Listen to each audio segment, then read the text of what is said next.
Alright, aujourd'hui c'est le 21 juin 2023, c'est la journée la plus longue de l'année. Yes! La plus longue en termes d'ensoleillement, c'est important de le spécifier parce que si tu habites en banlieue puis tu traverses les ponts à l'heure de pointe, toutes les journées sont interminables. Évidemment, en passant, il y a des petits trucs là, pour ceux qui sont dans le trafic là, pour améliorer ta qualité de vie. C'est de te traîner un paintball puis tirer des miroirs du monde qui mettent pas leur flasher. J'aime ça.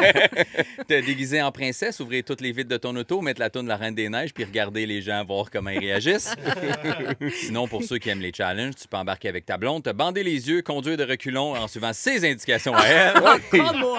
C'est jamais le même chemin. Hein? Non, c'est jamais.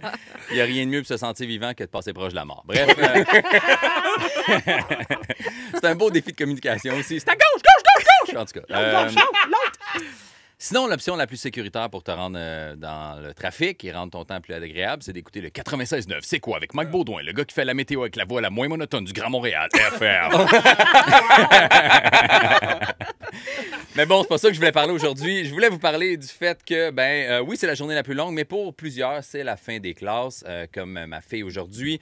Cet été, ça va être leur premier été, pour ma fille, son premier été d'adolescente. Premier vrai été. Un été qui s'annonce rempli d'activités de bateau, de party, d'événements à la Maison des Jeunes. Et si je me fie aux messages qu'elle reçoit sur Snapchat, un été rempli de petits prédateurs qui veulent juste la frenchir. Oh! Évidemment, c'est un classique, les premiers amours d'été, hein, les premières déceptions, les premiers boutons sur la langue sont pas toutes propres, là, fait que faites attention. Mais j'aimerais surtout dire aux petits gars qui pourraient croiser ma fille cet été, lâchez-la!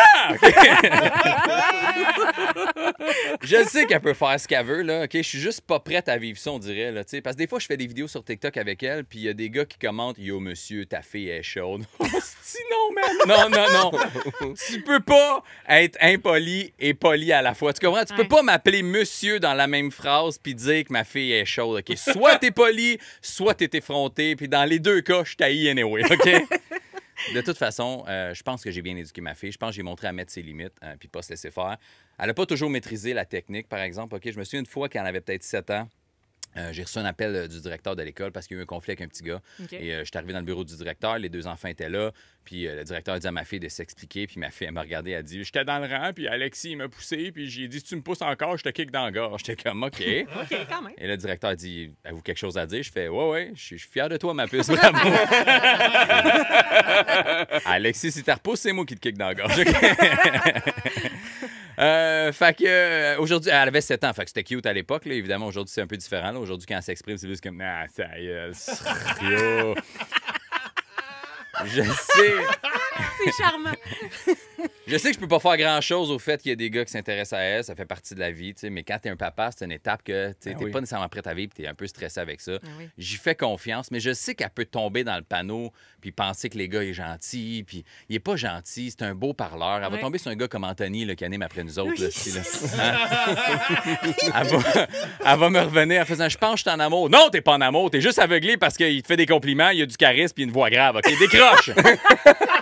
C'est juste un petit crosseur. Salut, Tony!